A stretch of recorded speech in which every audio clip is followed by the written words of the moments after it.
Good evening, everyone. I'm so glad you're here with us this evening.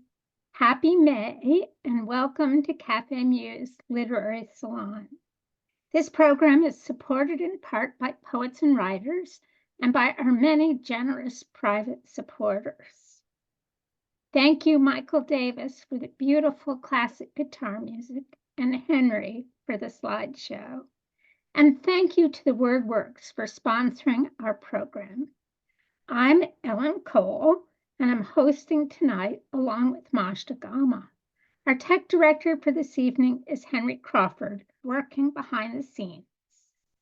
Our featured poets tonight are Richard Foerster and Leah Umansky. Majda will introduce Leah, and I'll introduce Richard. We encourage you to buy our featured authors' books tonight and to donate to Café Muse to support our literary programs. Links for buying their books and for making a donation will be in the chat. Audience members have been muted. This helps prevent feedback problems and ensures uninterrupted programming. I know you will bear with us if we do have a technical glitch. During the reading, you may use the chat to comment or ask questions that our readers may answer during the Q&A period, moderated by the WordWorks Karen Alanier if time permits. Our program will be 1 hour long. Our next program next month on May 3rd will be at 7 p.m. and will feature poet Sarah Fazal Ali and the winners of the Jacqueline Potter Young Poets Contest. I hope you can join us for that program. Now, I'm delighted to introduce to you our first poet of the evening, Richard Foerster. I met Richard about 2 years ago in a workshop we both took with Mark Doty, and I was blown away by his delicate, beautifully crafted work with its stunning imagery and deeply detailed attention to the natural world. Richard's newest book is With Little Light and Sometimes None at All, published in 2023 by Littoral Books. This is a gorgeous volume illustrated with full-color prints of paintings by painter Douglas Taylor, who's Richard's partner. Richard is the author of 9 other books of poetry, including Boy on a Doorstep, New and Selected Poems, River Road, Penetralia, The Burning of Troy, Double Going, Patterns of Descent, The Hours, Sudden Harbor, and Transfigured Nights. His honors include the Nation's Discovery Award, Poetry Magazine's Bess Hawken Prize, the Amy Lowell Poetry Traveling Scholarship, and 2 National Endowment for the Arts Literary Awards in Poetry. Richard's work has also appeared in many distinguished journals, literary magazines, and anthologies, including the Best American Poetry, the Kenyon Review, Tri-Quarterly, the Gettysburg Review, Shenandoah, the Southern Review, and Poetry Magazine. Richard lives in a former church in Eliot, Maine, with his partner, Douglas. Richard's work turns around his experience as an abused child whose father attacked him both sexually and subjected him to other physical cruelties. But there is light in his work as well, despite the title of his new book, With Little Light and Sometimes None at All. And that light lifts his poems from despair. In the beauties of the world, he finds symbols of rebirth and resilience. In his poem, The Tamarack, in early November, the speaker is showered in fire-lit needles from the tamarack tree which descend tier by tier until he surmises, if I could learn and wait long enough, I might drown in gold. Birds show up throughout the book. A crow appears in the prelude poem as a dark smudge lifts from a willow. The speaker declares, I have no other voice but that Sheen's raw pollen. A sparrow lands on its foot in Australia and cannot be dislodged. An indigenous village elder tells him, Shin tir pa, Willie Wagtail, he brings you a message from the other world. And in the penultimate poem, the speaker likens himself to a hummingbird in a photo and says, hold me in the open palm of your eye, like a winter moon, the love you would reclaim with all your pent longings, the blink and set me free, which to my mind is a pretty perfect definition of a lyric poem. In one of my favorite poems, The Bijou Box, the speaker pulls out 3 objects. A bottle pulled from the ebb tide hints at an escape from time. A ticket from a long ago train ride through Italy and a visit to a city that taught him how he was ill prepared to face himself. A pressed Edelweiss in a plastic case with a Reich mark hidden under the cushion, a testament to his family's connection to a shameful past, and a St. Anthony's medal. His faith is lost, but still, some days my thumb wanders its surface, abrading it to shine, however thinly, like a tide's first returning to the shore, or in a blinding moment's miraculous clarity, to deliver me once more. I'm going to stop here on the shore with the birds and turn the mic over to the marvelous poet, Richard Foerster. Thank you, Ellen. That's so wonderful what you said. And too bad I'm not going to read any of those poems this evening. I will read 3 others from the new book, and then some older poems that I haven't read in a long, long while. And the first one is reading from my friend Phyllis Hatfield, who's tuned in from Seattle. She wrote to me recently saying, what's this poem about? And I hadn't read it in well over a decade. And I had to confess, I really don't know what it's about. And probably existential dread. But here, let's celebrate the cicadas. It's called Insects at Night. And it begins with an epigraph from Ecclesiastes, and the grasshopper shall be a burden. Why this trembling at the cicada's tremolo, at the studded black beyond the screen? Why this scuttling heart? I arc at every flutter. Such wayward urgency afflicts the dark like scraps of a torn up letter. Such relentless pulsing toward available light. A pallor of prayers winging toward the splintered moon. The oiled dust of their generations covers my house. I've become a rattle of charnel bones invaded by beetles.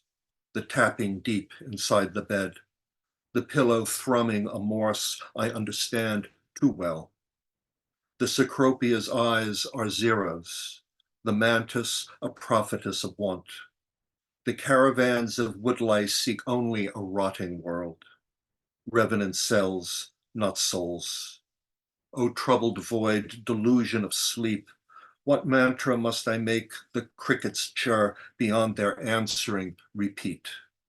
A method only then, a bending, a forging link by link, enchaining towards some infinite.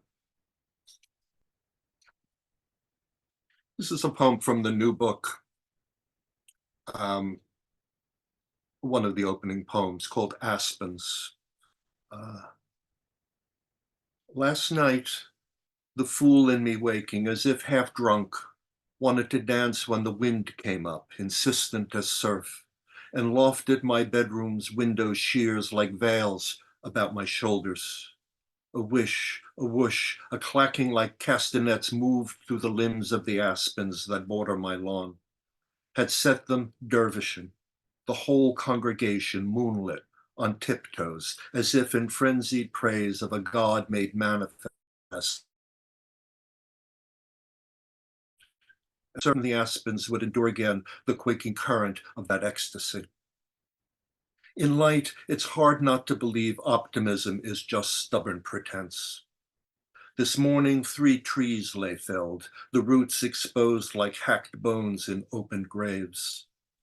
I've stood before in the stillness of after storm, the everywhereness of it, among litter strewn from far corners of my brain, the stutter and static of news, brittling green torn from cliches of hope and tides of war and brewing storm, and stared into a wreckage of words left abandoned on the page, as if I'd never been that god of weather. And so I wield again the grumbling bite of a chainsaw. I'll make neat cords of nuisance. I'll hitch the stumps to a truck and yank them out, easy as teeth, easy as taking a rake to smooth over what's past, tamp it flat with my muck boots in a foolish dance. And of course, it's never quite easy to tamp down the past. Here's a poem, my sister, older sister, 12 years older. I have one 19 years older. She's still alive. But at 87, my sister Harriet died in January.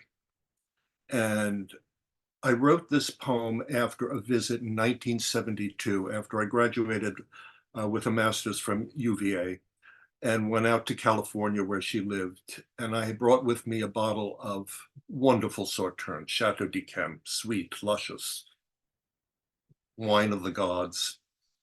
And I wrote the poem several years after when I learned Harriet had developed cancer. So a bottle of Chateau d'Yquem. I cannot speak of any perfect balance between the wine's color and the tannin of the cask, or even whether some lusciousness adhered anywhere else than to the glasses we raised in toasts to our lives and all the sentiments we thought that extravagant wine embodied. Nor today could I swear it held the promised hint of ripened apricots or pears. I'd like to believe whatever substance passed across our tongues became the body's, could not be forgotten, not become the mere evaporate we shared, leaving no residue other than abstractions, not leave us empty. When you told me you'd saved the bottle all these years, I asked, what for? Now you write that cancer grips you like a weasel at the throat, that surgeons have cut away part of your tongue and palate. My encouragements sputter, seem like dregs. Even this poem, which emerged from the pale citrine of my writing tablet, lets a sediment escape. If only you should have. This is the radiation of reason, the chemo of acceptance, that the anarchic cells secure in the fortress of the world's marrow. And yet tonight, wandering the garden, shuddering beneath the chill sepulchral light of the paschal moon, I saw the jonquils bent again in the mythic posture of the self-absorbed. So many silent mouths turned toward the grub-laden earth. But how that narrow band of yellow thrust against the overarching night, aglow, defiant, as if willed, though brief. Chateau d'Yquem, I whispered. Chateau d'Yquem.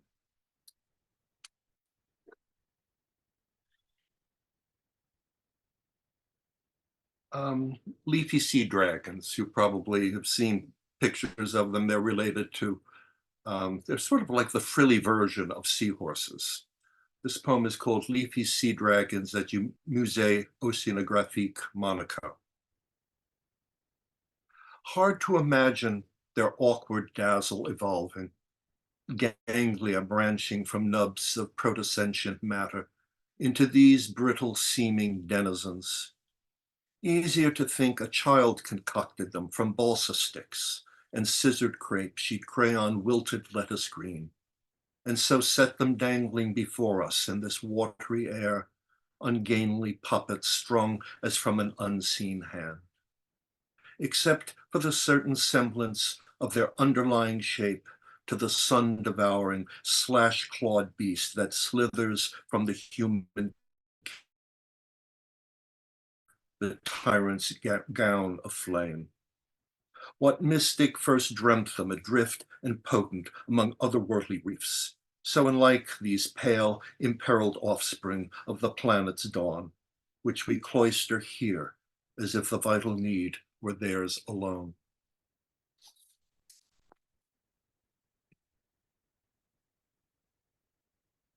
A few years back, there was a comet that came, I think it was in the midsummer in July, called Comet Neowise.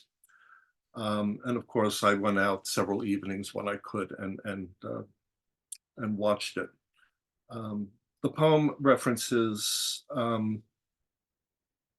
the Bayeux Tapestry, in which a comet is stitched, and also Heaven's Gate, that suicide cult that believed the spaceship was coming behind a comet and it would whisk them off into some sort of an afterlife. It's called an apparition, and it has an epigraph from NASA. Comet Neowise will not return to the sun for another nearly 7,000 years. Angel of ice, little arrow to the eye, easy to make of you everything you're not. Shuttlecock in cosmic wind, egret's plume in a pot of ink, old man's tuft of thinning hair. Whatever omen you ferry on your longy lips glimmered in Bronze Age skies. We know your kind, heralds of plague and divine births, a Norman ordained to topple the Saxon from his steed, even an apocalyptic craft to whisk a worthy few through Heaven's Gate. Tonight I stood in an open field as far from others as I could reach. Held you steady as I was able, peered long through the lens that kept me enthralled till my muscles tremored, shook. And like a string that snapped on a child's balloon, I felt a part of me abandoned to the dark, those milky fires, the extinguishing distances where every intention evaporates. Earth's sweet damp snagged me back. The field had gemmed with citrine flashes, and from the encircling trees, a guttural antiphony of frogs spilled out. Frantic, black-winged hungers darted overhead. I had no need. A mist had risen from the ground. A mosquito hymned at my ear.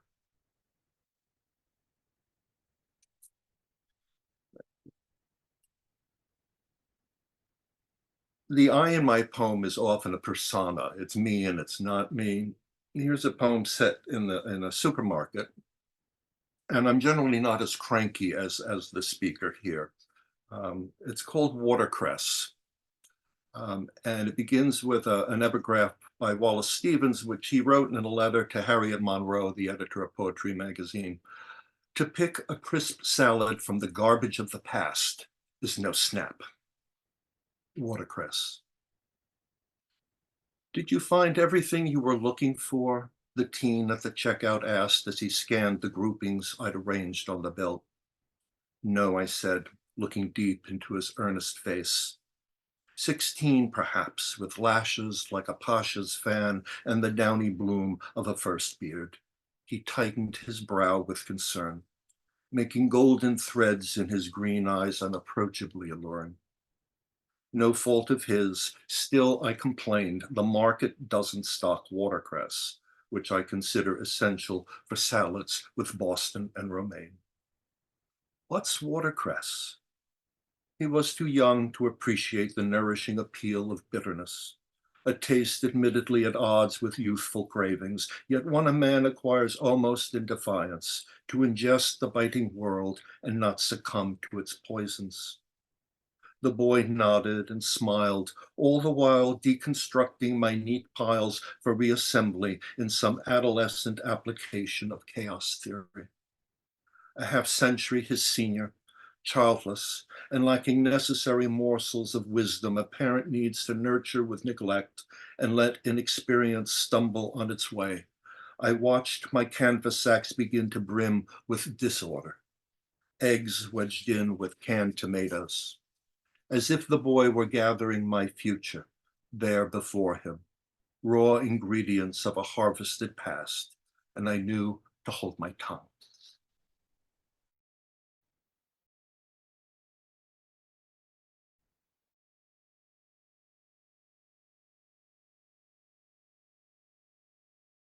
I'm a southpaw. Today, I noticed your tremor at the margin of my book when I read what D.H. Lawrence has to say about building a ship for the voyage of oblivion. And I thought, who am I to urge us on at this late stage, to navigate without caring where we've been, or to set out knowing every crafted hull must sink? Submissive slave, I've watched you raise martinis to my lips, strike a match to flood my lungs with self-delusion, tease me or another to the edge, then push beyond the brink. Though I laugh at your seismic clatter with a teacup on a saucer, I cannot fault you now that each day alters the map of who you are. New mottlings on a sea of inelastic skin, more cracks and runnels along blue arroyos. Still you caress, cradle, scour, run a razor daily across my cheek, peel tangerines and zest the air I breathe off your fingertips. Or greet a friend, and with a gesture like a blossom's gentle trembling, bring poignancy to departure. Dear one, heaven has always been at hand.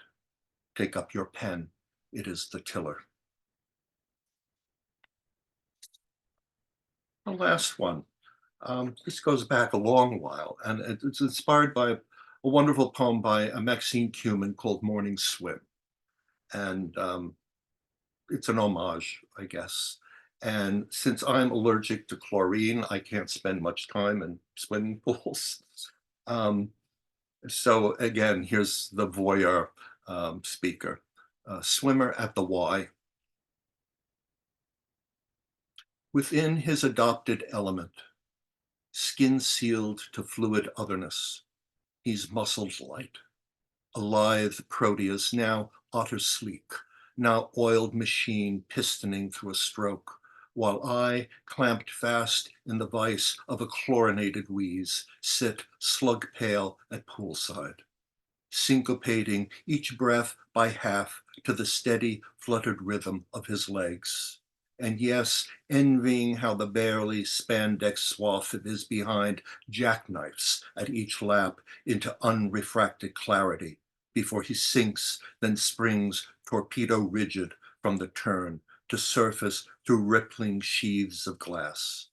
All sinewed geometry, rhomboids and trapezius shifting with measured angularity, his mind entire in the flesh, unthrottled now, as mine, wholly toward this motion.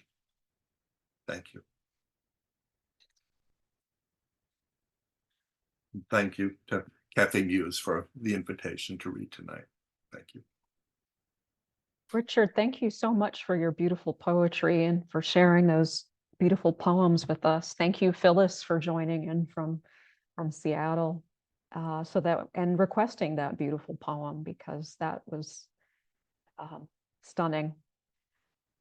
Our next featured poet tonight is Leah Umansky.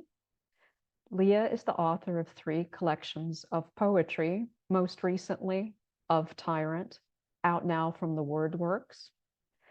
At its essence, Of Tyrant is a book about what it's like to live next to monsters, the monsters we are born to and the monsters we elect.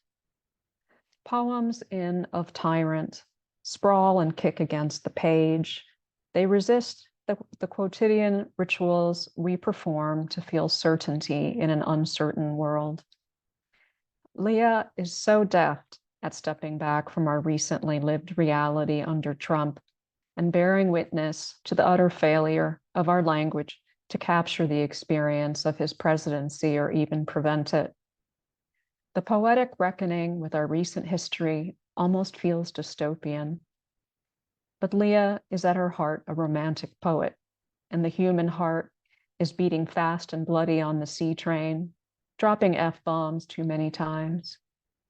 The speaker of these poems is part Cassandra, part Paul Revere, riding into darkness, shouting in advance warning. The final poem in the book, Tyrant as Self-Reflection, is a linguistic dance in prose poetry form between an individual's complicity and the tyrant's narcissistic, dehumanizing gaze. In your cry is the more beautiful cry, and that is the cry of the tyrant, his reflection. Leah Umansky earned her MFA in poetry at Sarah Lawrence College and has curated and hosted the Couplet Reading Series in New York City since 2011. Her creative work can be found in such places as the New York Times, the Academy of American Poets Poem a Day, USA Today, Poetry Magazine, and American Poetry Review. Her new hybrid memoir, Delicate Machine, is an exploration of womanhood, hope, and heart in the face of grief and a global pandemic. She can be found at www.leahumansky.com. Please welcome the wonderful Leah Umansky to Café Muse. Thank you so much, Maja. That's so beautiful. I really appreciate that introduction. I am a romantic at heart. Let me set my timer just so I have a record. Thank you so much. So yes, this is my new book of Tyrant, and everyone can hear me okay? Yeah? Good. Okay, cool. I'm going to read you some poems that kind of stem from darkness and hatred. And then similar to what Richard said, and Richard, that was such a beautiful reading. Thank you. We're going to move into the light and into joy and into wonder. So I may have to end up reading that last poem since Maja mentioned it. I'm going to start with the title poem, which is of Tyrant, and it's in 8 parts. It starts with a fortune cookie. We are made to persist. I'm sorry, the epigraph is a fortune cookie. We are made to persist. That is how we know who we are, a fortune cookie. 1, I fetch the rage. 2, I fetch the rage and chaos in the heel of this butchering, in the squeezing of the heart, listening or not to his word, to his garbage. It is all lies. I won't. 3, he is an open fire. 4, the anger unsettles the heart, turns to cowering, to foul, to flight, into air, into glass, blast us all, into slick, into sick, into darkness. 5, who needs loyalty when all is pounded into fatigue? I cannot reiterate this enough. The past isn't dead. Embrace these rough edges, the corrosive doors, the tipping of lies, the tangle of webs or thorns or tweets. I can't. 6, Jimmy Kimmel says it is like someone has opened a window into hell. I can't sink this rage. It stills itself into flame. I can't watch the news anymore. I can barely stay positive. Not now, not now, not now. He can't make me say never. Never you mind. The rise to rage is not of fury, but of tyrants, of tyrants. 7, I will turn my gaze away from the flames. I will turn my gaze upward, skybound and wide. 8, gather your good appetite. Gather your filling of hate. Sorry, I'm totally fighting the beginning of a cold.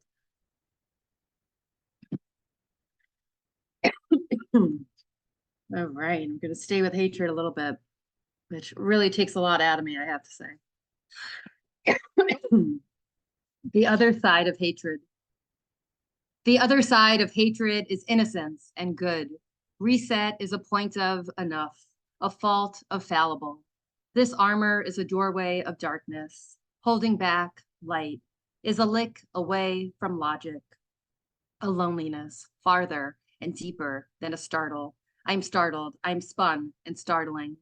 You thief, you liar, you sheep, you hedge of darkness. The sting is in your haze, your gaze, your contemptible rage. You foul, you sty, you splint. Its design, its eyeless child, give me that hope. I will fill it with more. Light, good, peace, story, sisterhood, reset, reset, reset, reset, reset, reset, reset, then love.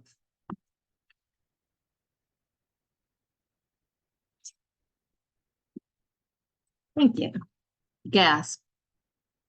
Step into this suffering. It is a stroke away from light. It is a stroke away from horror. This claim is a forward regime. Step into this smoldering. Step into the smolder. Carry relief, carry resistance, carry tragedy, carry this tragedy. Step into the gash. Step into his hubris. This is not a choir. I will not sing.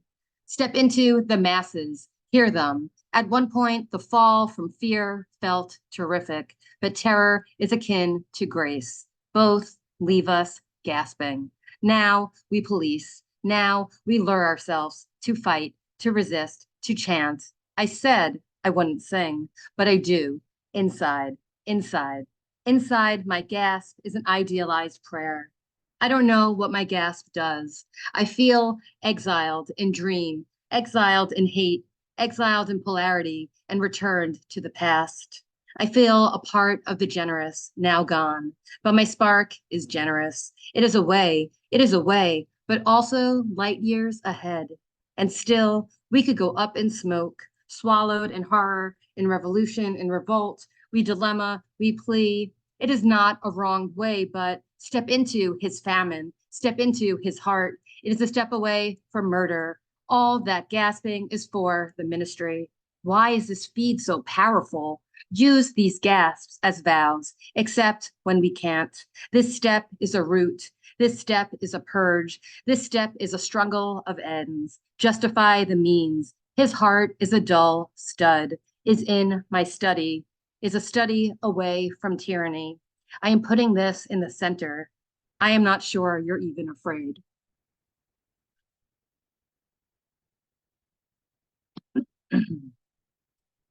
All right, I'm gonna go to the last one for Maj. This is a really big prose poem. I don't know if you could really see it with my blurred background, but it's like 2 pages, and I will do my best. I may have to stop for water. Tyrant as self-reflection. The tyrant sees himself when he sees you. He sees himself when he sees you. He sees himself when he sees you. Himself, you, himself, you, himself, you, himself, you, himself. The tyrant lives in the tyranny of you. The tyrant lives in the country of you. The tyrant lives in the you in you. The you that the tyrant brings out is the tyrant's version of you. The tyrant lives in the you he sees in himself. In the you he sees, in the you he sees, in the you he sees in you, in the you that is not you, in the you that is him.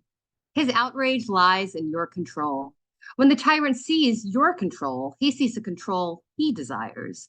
When the tyrant sees your love, he sees a love he desires. When the tyrant sees your love, he sees his love. When the tyrant sees your love, he doesn't see love. He doesn't see love. He sees himself.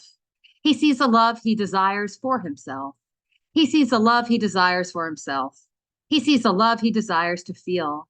He sees his own love. He sees his self-love. He sees his reflection in your love. When the tyrant splits, he doesn't split for you. He splits to better himself. He splits into 2, for 2 of him is better than 1. He splits into 2 to see 2 reflections of his beautiful self. He sees himself butterflied. He sees the mirror of his beauty duplicated. The mirror of his beauty is the mirror of his lies, the mirror of his truth and his want. He sees the mirror and the way out of the mirror. He sees the mirror and he sees you, but the you he sees is himself. He sees himself, his self, and his self-reflection. His authority, his charisma, his availability, and his cooing are all ways he attracts himself to himself. like a moth to a flame. And his attraction is his attraction to you. And his attraction is his attraction to you. He is attracted to you because he sees his own self-reflection in your truth, in your confidence, in your talents. When the tyrant says he is going to hurt you, he is going to hurt you. He is going to hurt you. He is going to hurt you, but he is also going to hurt himself. When the tyrant hurts you, he hurts himself. When he hurts you, he hurts himself. But in your hurt, he only sees his own hurt. And in his hurt, he sees himself and not you. When the tyrant sees you, he sees himself. He sees you, but mostly sees himself. He sees himself. He sees himself in you. He sees him in you. He sees and sees and sees, but only sees himself. He sees your hands on him, and he sees his hands on you. In his hands, he sees his hands, but he doesn't see them holding you. He sees himself in his hands. He sees himself holding himself. And when you cry, the tyrant hears his own cry. He wants to match your cry with his cry, because in your cry is the tyrant's cry. In your cry is the more beautiful cry. And that is the cry of the tyrant, his reflection. And your cry is the reflection of himself. And your cry and your release and your orgasm is the letting go that he desires. Your letting go makes him lose control. He sees his letting go in yours, but he also sees the control you lack. And in your lack is his lack. And in your lack, he sees his lack. And in your lack, he sees himself. In you, he sees himself. In your admiration is his admiration. In your admiration is his own admiration of himself. In your rise is the tyrant's rise. In your fall is the tyrant's fall. In your buckling is his buckling. In your wetness is the wetness he wishes he had. And your secrets are his secrets. And your willing is his willing. And your tease is his tease. In you, the tyrant sees himself. He sees his platform, his hope, his fear, his solidarity, and his piousness. In you, he sees himself atomized. In you, he sees his fears denounced. In your happiness, he sees his happiness, and the happiness he could have if he didn't see his lack.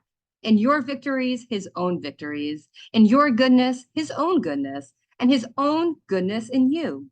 He sees his own creativity, his own mechanisms turning, and his own mechanisms turning in you.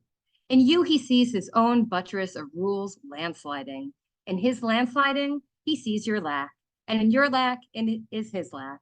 In affecting you, he is affecting himself. In accommodating you, he is accommodating himself. In working on himself, he is only working on himself. He is only working on himself. He is only working on his self. In working on himself, he is manipulating himself.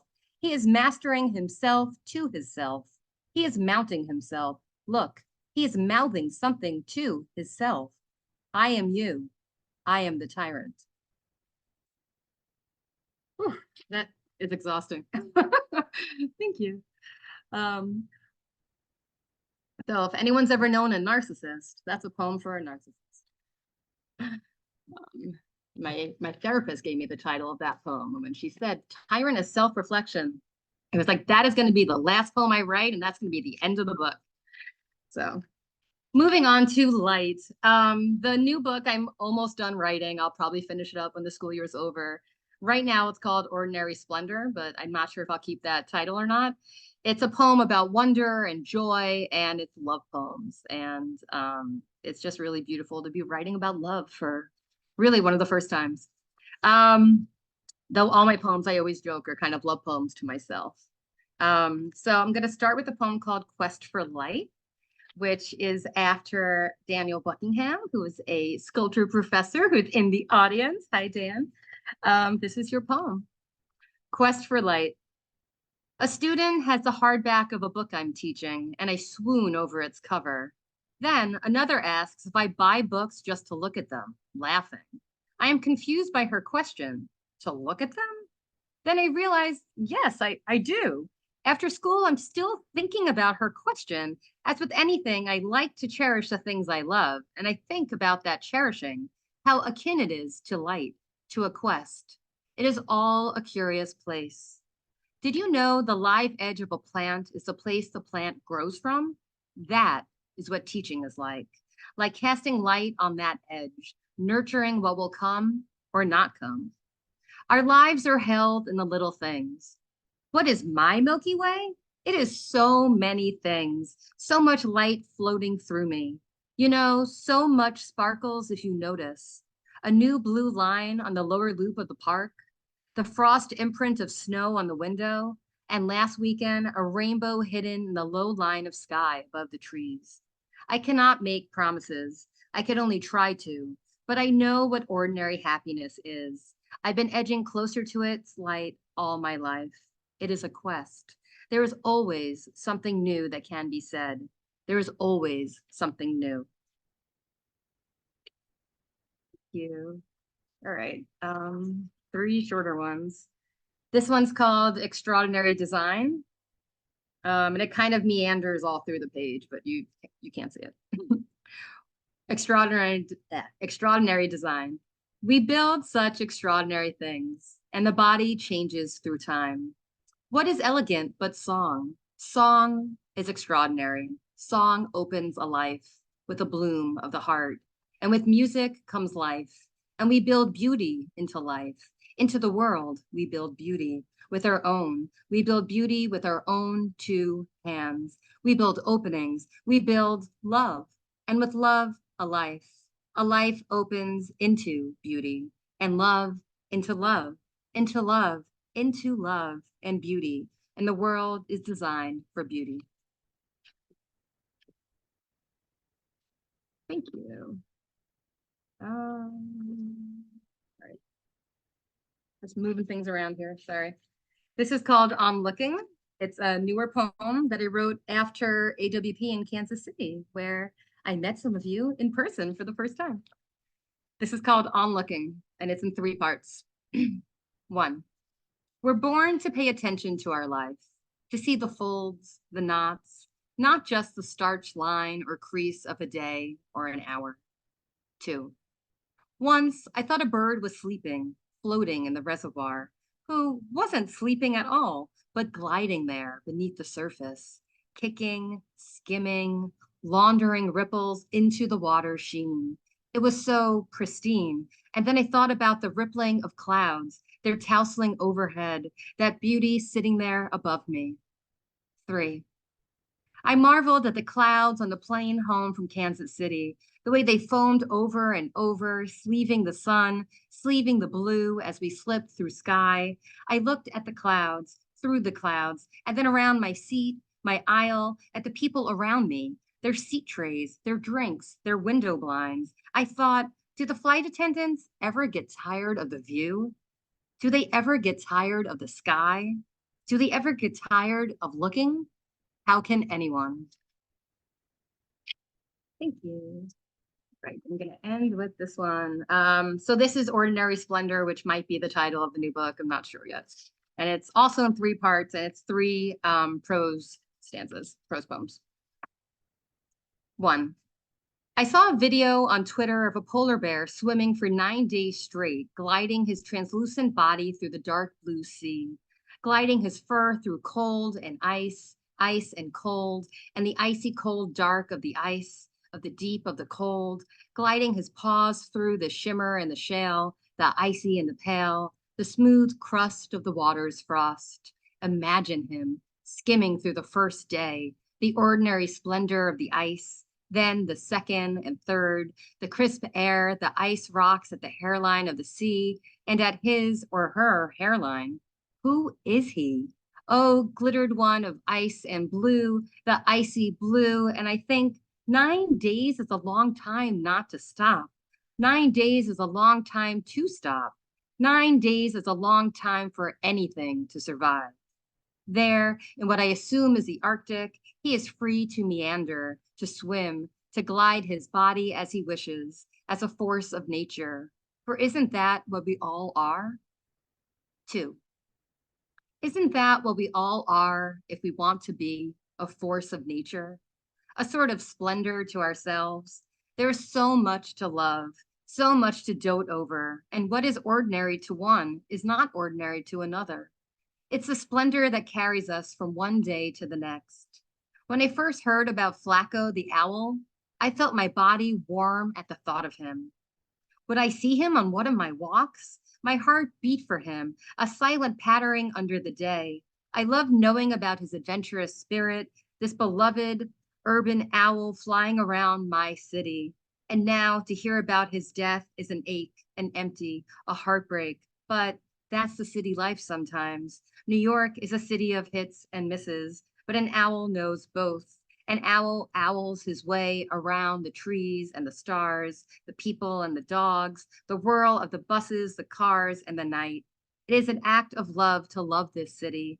It is an act of love to love anything good and anything good enough. How can one love a bird? It's a funny question, though the fault of your own looking, of course. And here I am open-eyed. That's what this life is for.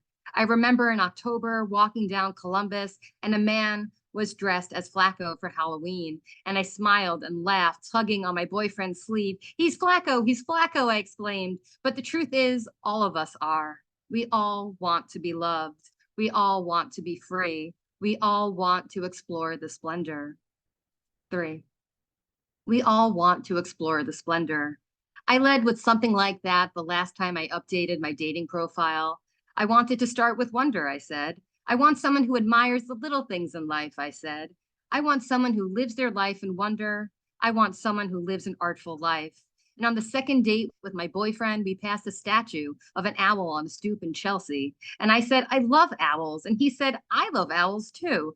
And we had a little laugh, and he told me a great horned owl once flew down to him, and he never told anyone about it but me. I said I used to hate birds until I read a book about hawks, and then I turned to owls. On our third date, we went to the Bronx Botanical Garden on a dark, rainy night to see the light show, and there was an ice sculptor carving a statue in real time at the end of the road. I could see his gleam and glimmer from where we stood, shivering under one umbrella, freezing yet happy, happy yet nervous, newly knowing one another. So much of the world is veiled in light. And as we moved closer, the ice became an owl. And I screamed in excitement, saying, what are the odds? And he said, I know, and shh. But I stood there screaming because sometimes the world is extraordinary, a splendid thing. Thank you so much, everyone, for listening. Thank you, Richard. And thank you, Café Muse. It's been an honor. Leah, thank you so much. And thank you for sharing beautiful poems, as well as your poems from Of Tyrant. Especially thank you for reading that just searing, devastating last poem in the book, which should be read on the page. It's just, I don't know how he wrote it. It's like a yop. It's a barbaric yop. And it's just full of these italics that sort of dance with themselves, and you read it beautifully. We have some time, I believe, for a Q&A with our founder, Karen Alanier. Karen, you have questions? Yes, I think that I kept thinking about Flaubert during these two readings.